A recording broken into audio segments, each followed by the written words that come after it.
অস্বাভাবিক কিছু নেই, কিন্তু ভারতীয় জনতা পার্টি একটা দায়িত্বশীল পার্টি হিসেবে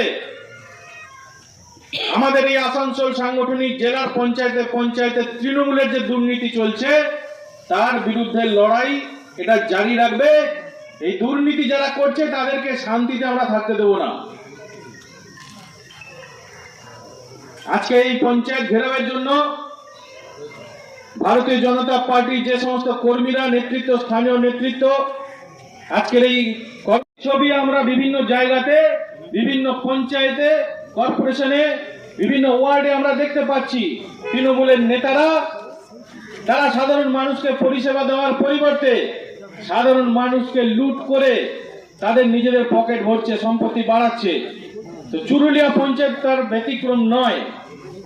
সেই জন্য এখানে যে আন্দোলন হয়েছে, আমি এখানে আমাদের বিজেপি কর্মীদের এবং সাধারণ মানুষকে অনুরোধ করব যে আপনারা একসঙ্গে এসে আপনারা কিন্তু বাস্তবে সেই পঞ্চায়েতের কোনো বৈধতা নেই এখানে টিকে থাকার, কিন্তু জোর করে তৃণমূলের পশ্চিমবঙ্গে যে শাসন চলছে সেই রীতি ধরে এখানে পঞ্চায়েতে পঞ্চায়েতে অবৈধভাবে লুটের ভোটে জেতার লোকেরা তারা পঞ্চায়েত দখল করে বসে আছে।